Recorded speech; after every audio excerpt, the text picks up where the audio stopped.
અત્યારે મમ્મી બનાવે છે છોલે ભટુરે હાર્દિકનો. તો બાસ્કેટ ચાટ કેમ મારા ત્યાં હવે વધારે બને છે. Hello everyone, good morning all of you, welcome to the DJ vlog. કેમ છો બધા? હોપ બધા મજામાં જશો અને બધાને મારા વ્લોગ જોવાની મજા આવતી જશે. તો જો તમને મારા વ્લોગ જોવાના ગમે તો બધાને કહેજો અને નહીં ગમે તો ફક્ત મને જ કહેજો. તો આજે સવારથી એટલો વરસાદ પડે છે ને એની પૂછવાની વાત.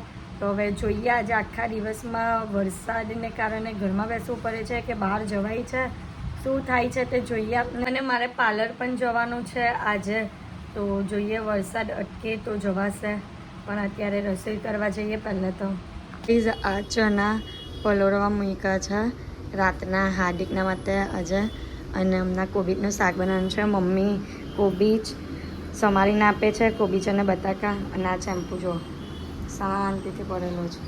ને આજે ફ્રૂટમાં આવી છે કમરક. હવે આની અંદર મીઠું મરચું નાખીને મસ્ત એને કરી નાખવાની છે. લીંબુ મમ્મી કે લીંબુ પણ નાખવાનું અંદર, મસ્ત મજાનું. તો પહેલાં તમે મને કોબીજ આપી દો એટલે એ બની જાય. તો ચલો હવે કોબીજ બનાવી દે, કોબીજ બટાકાનું શાક.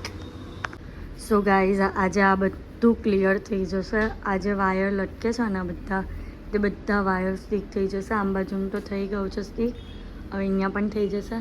અને આજે અમે રૂમના મસ્ત પ્રોપર રીતે ડેકોરેટ કરી લઈશું.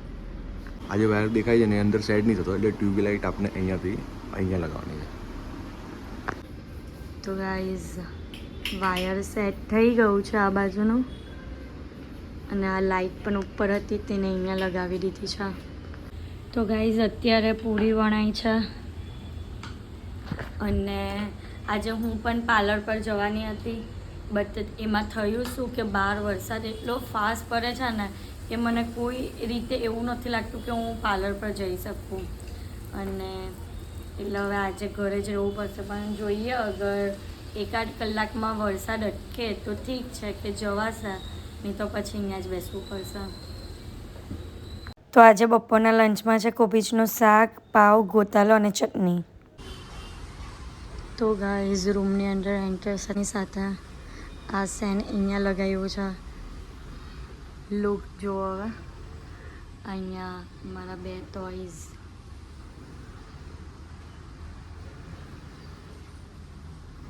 અહીંયા ફોટો ફ્રેમ, કાલે જે ફોટો ફ્રેમ મળેલી તે આ પાર્ટ પર લગાવવાની છે. અને આ ફોટો ફ્રેમ અહીંયા.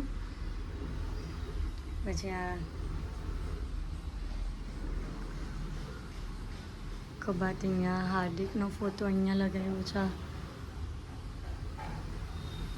અને અહીંયા લગાવ્યું છે આ વસ્તુ. તો ફૂલ લુક આ ટાઈપનો છે. એટલે કે હજી અહીંયા બાકી છે પડદાનું, બટ એની સ્લાઇડિંગ લાવવાની બાકી છે. એટલે અહીંયા ઉપર અભરાઈ પર અને અહીંયા આ પાર્ટ પર સ્લાઇડિંગ આવી જશે. અને લુક તમે જોઈ શકો છો આ ટાઈપનો છે આખા રૂમનો લુક. તો અત્યારે પાછી મેં બાસ્કેટ ચાટ રેડી કરી છે. તો બાસ્કેટ ચાટ કેમ મારા ત્યાં હવે વધારે બને છે, કારણ કે જ્યાં તક બાસ્કેટ એની પટશે નહીં ને ત્યાં તક બનાવીને ખાયા જ કરતા, કારણ કે મારી ફેવરેટ છે. પણ ગાઈઝ અત્યારે વરસાદ અટકી ગયો છે અને હું પણ સૂઈને ઉઠી ગઈ છું, ફ્રેશ થઈ ગઈ છું. તો અત્યારે અમે લોકો જઈએ છીએ એક્ઝિબિશનમાં. તો મહેશ્વરી ભવનમાં એક્ઝિબિશન લાગેલો છે એટલે અમે લોકો ત્યાં જઈએ છીએ. એટલે હું, મમ્મી, ફોઈ અમે લોકો જઈએ છીએ. તો ચલો.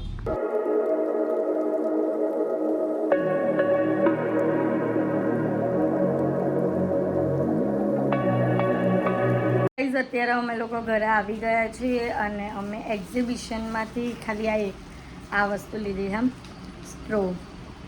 જો સ્ટ્રો મારો જે મગ છે ને પાણી પીવાનો, એની સ્ટ્રો થોડી એ કાચવાળી હતી એટલે થોડી ઉપરથી તૂટી ગઈ છે. તો મને ત્યાં સ્ટ્રો મળી એક્સ્ટ્રા, તો મેં લઈ લીધી.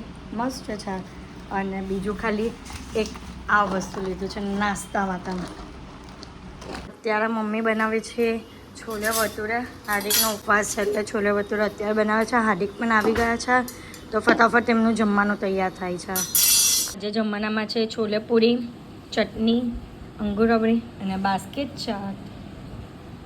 આજે એક સરસ મજાની વસ્તુ બનાવી છે, કમરક બનાવી છે. એની અંદર મીઠું, મરચી, લીંબુ નાખીને મસ્ત મજા આવી જાય એવી. સો ગાઈસ, તો આજના માટે આટલું જ.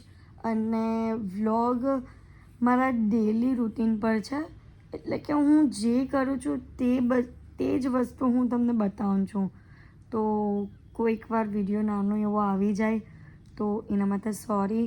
અને બસ હું ટ્રાય કરતી રહું છું કે તમને કંઈક ને કંઈક યુનિક વસ્તુ બતાવતી રહું, નવી નવી વસ્તુ બતાવતી રહું. બસ, પણ આજના માટે આટલું જ. તો તમને મારો આજનો વ્લોગ ગમ્યો હોય તો લાઇક, શેર એન્ડ સબસ્ક્રાઈબ કરવાનું ભૂલતા નહીં. અને જેમ સપોર્ટ કરો છો તેમ જ સપોર્ટ કરજો. Love you guys, by.